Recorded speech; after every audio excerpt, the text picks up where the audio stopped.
what a day.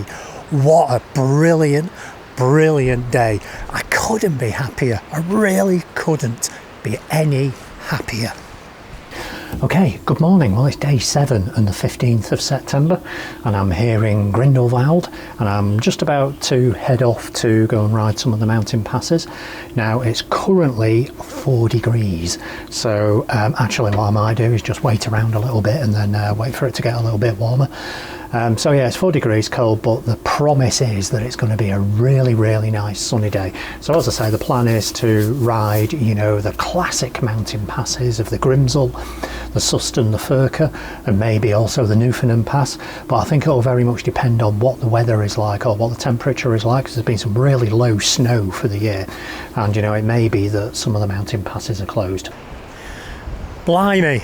I've just come back down from the Grimsel Pass, and that has to be one of the most spectacular rides I have ever ridden. It was completely brilliant, and just this one day has made all the hassle and kind of the bad weather that I've had to get through to get here, you know, the wind in Holland, the rain, the freezing cold. This day, that ride has made everything worthwhile. It has been a brilliant day. And so here we are on the Grimsel Pass, but before getting there I'm going to stop off and take a look around the gorgeous village of Brienz. So I'm just taking a breather at Brienz, which is around 15 kilometres outside of Interlaken on Lake Brienz, and I wasn't expecting this. So this is usually a really bustling railway station, and as you can see they seem to have had some problems with storms. I'm not quite sure when this was, but I do know Brienz was flooded really badly maybe about 4 or 5 years ago. So, you know, whether you believe in climate change or whatever, but there does seem to be more instances of, you know, extreme weather events going on, you know, and as I'm recording this I hear Poland has been hit really badly with floods. But yeah, this is a bit of a surprise really, to be honest. State of that. So yeah, you know what this means: replacement bus service. So does anyone have any idea what this is? Seems to be like some steam powered subterranean raft thing. No idea what it is. Looks completely mad. And also, as the water's probably about 0 degrees, I won't really fancy it. So any ideas, please write in. No idea what it is. Stinks as well. So I've been reliably informed that this bizarre floating craft is actually a floating jacuzzi. I've seen it all now. I mean, really? I'm just going to see what state the people are when they get out. Not sure if there's going to be any nudity. So, yeah, complete madness really, to be honest. Can you imagine the job advertisement? Person wanted to clean out and fill floating hot tubs on Lake Brienz. £10 an hour, minimum wage.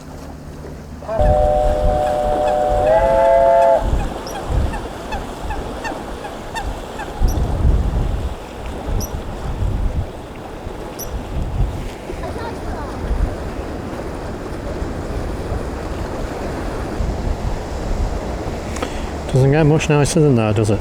Proper old steamship, paddle ship. So yes, Brienz and Brienzersee, a very beautiful place. However, beneath these gorgeous aquamarine glacial waters there is a bit of a dirty secret, and that is beneath here are tons and tons of munitions and bullets and missiles and artillery pieces that the Swiss government, when they were demilitarising, they basically dumped it all into the Brienzer Sea and the Tuna Sea, which is the lake the other side of Interlaken, and I do believe they're trying to work out a way of bringing it all up and cleaning it up now. So there we go, that's the master of the floating hot tub. Pirate Bay, cracking. Okay, so we'll have one final look at the good steamship Lochberg and the mountains, and I think it's probably time to go and hit the mountain passes. Okay, so we're back on the Grimsel Pass. Now there's around 20 minutes of absolutely gorgeous GoPro footage, and it's absolutely lovely. And what I normally do is just delete it after I've finished the edit, but what I'm going to do this time is upload the full ride up to YouTube in a couple of days' time, partly for my own archive reasons, but also if anybody else is interested in it. So that'll be going up very, very soon. I've been coming up the Grimsel Pass many, many years on a variety of different bikes, but this has to be one of the most spectacular rides ever. But anyway, here's a quick shot of my good friend Mike Shaw back in the 1990s getting his knee down, and I think this was either on the Grimsel Pass or the Suston Pass, and I remember clearly taking this shot because I was worried for three reasons. First one is, you know, if Mike were to bin it, then I'd have to go and explain everything to his mum and, you know, get told off.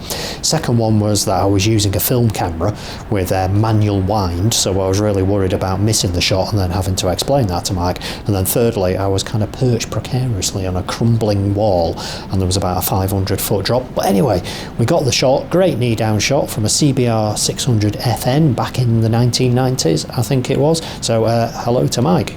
So as you can see, we're coming up to the top of the Grimsel Pass now, and it is absolutely amazing.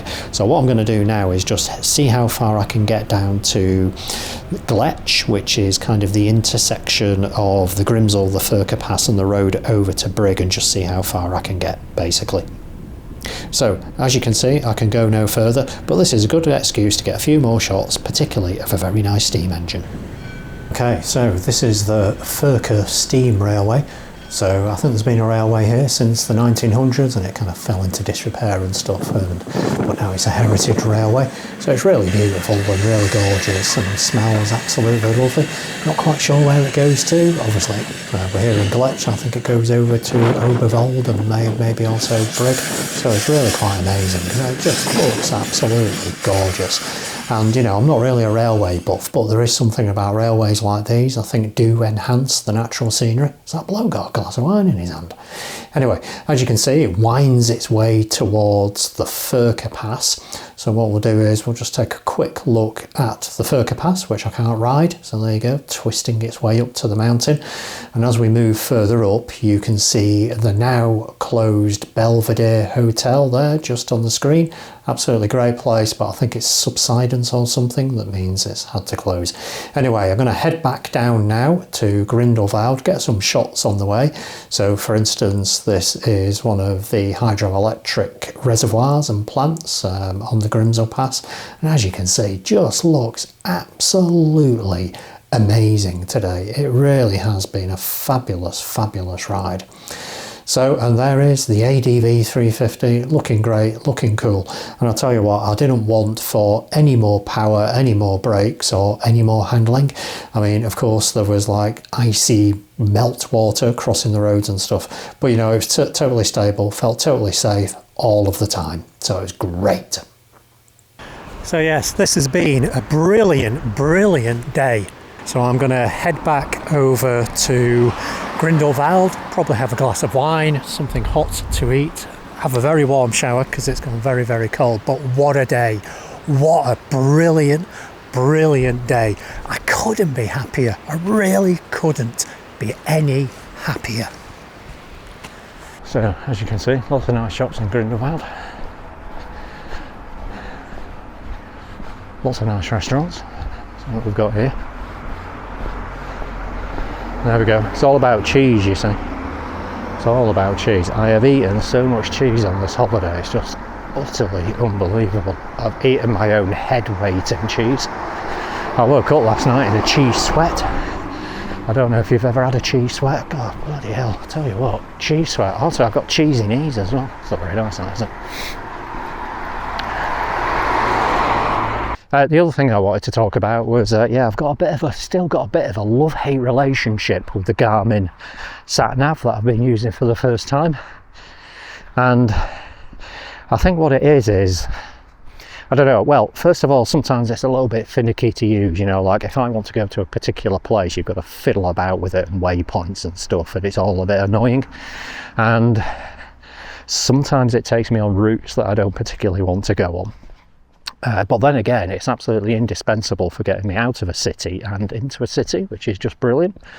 So that's the love part. And to be completely fair, it has taken me on some routes that I probably wouldn't have taken myself, so that's been really good. But I think the hate thing comes from, I think it's probably more of an emotional thing, to be honest, and it's not necessarily anything to do with the garment, it's just to do with the concept of, I don't know, I feel as though I'm being led by the hand.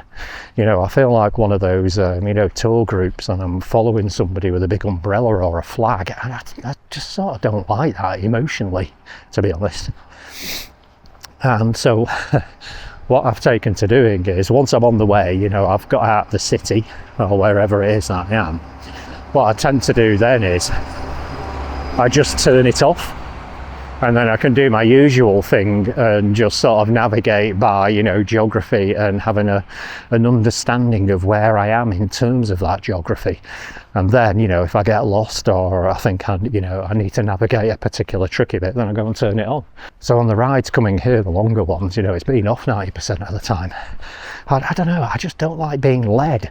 I feel as though I'm a slave to the screen, and you know, and I work in technology and IT and software, and maybe that's got something to do with it. I just don't want to be interacting with another device, with another screen, while I'm doing something that I love. So maybe it's just me, but overall I think it's been a good thing, because I haven't got lost going into towns and cities, because you know what that's like when you're trying to find a particular hotel or a place. It's always very difficult. So yeah, I think it's been a success, but it's definitely a love-hate thing. And as I say, I'm switching mine off most of the time. Now, other people may feel different, but you know, that's how it's working for me, really, to be honest. So yeah, love-hate relationship, but I'm going to try and focus on the love for a screen. Okay, so it's day 8, it's the 16th of September as I'm filming this, and for once I've decided to do the sensible thing because the weather isn't so good. So what you're looking at the moment is the infamous north face of the Eiger. Not that you can see terribly much, because you can see it's a bit foggy, also covered in snow. So again, the snow line is really, really low this year. So north face of the Eiger, this is the first time that I've been back into this neck of the woods since coming on my Z900 RS. Late lamented as Z900 RS, and as I say, I feel really super grateful that I am able to do these kind of things again, because at one point, you know, it was looking pretty impossible really, but here we are. It's lovely. Doesn't matter that it's not exactly a great day, because you know, you can't beat the north face of the Eiger, can you? I mean, look at that. What a thing. So just another view at the base of the Eiger. So I think that's the Gletscher station. So that's the last stop before the train takes you into the tunnel and up to the top of Jungfraujoch. Looks very kind of Bond-esque, doesn't it?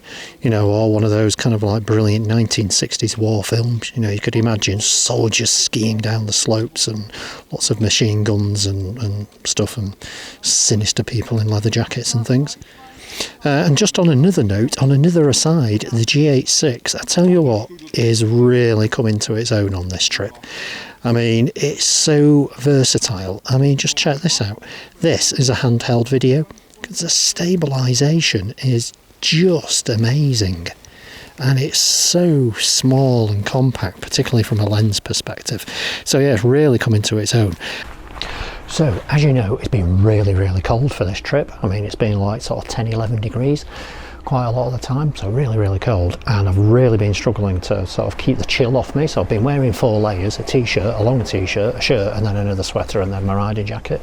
But the other day when I went on the Grimsel Pass, I decided to wear this and my Berghaus walking jacket, which is like, you know, dead thin and waterproof and windproof and stuff. So I wore that, and it worked a treat, so it really kept the chill off me. And then the other thing that I did, and I've been sort of, you know, trying not to go down this route, is that I bought a balaclava. And the reason why I don't like them is that, I don't know, they always remind me of, you know, like something, they're a bit Teutonic, aren't they? They're a bit Teutonic, and they remind me of, you know, like an East German border guard from the 1980s, and or they're a bit gimp-like, probably both. So yeah, but I have to say, it really, really worked. But I didn't like putting it on in public because I just looked horrendous. So I sort of looked like somebody from the IRA as well. Now, do you want to see it? Do you really want to see it? So this is probably not suitable for work, actually. Look at the state of that. God. And the thing is, look at that. It's horrible, isn't it? But it works like a treat. What can I say? I'm going to take it off in case anyone sees me. God blimey. Okay, so it's my last night in Switzerland, so I'm going to leave you with a time lapse of the alpenglow against the mountains, and then tomorrow I'm setting off back towards the Alsace via a very nice twisty road going towards Sorenberg. I'll see you later.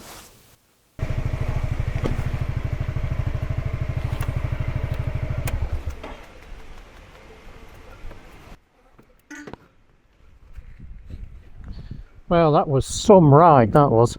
So I'm just outside a place called Sorenberg, and I've just come over something called the Panorama Strasse, which is absolutely brilliant, but as you can probably see from the clouds and stuff, yeah, low cloud, 6 degrees, soaking wet roads, but wow, definitely, what a road.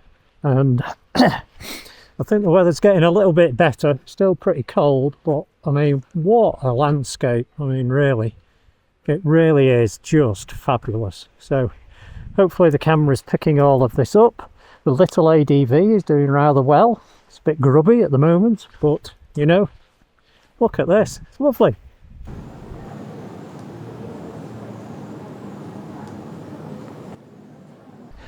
Right, James, get better, because I'm going to come round to see you. Plus you're a young man, you're only 33.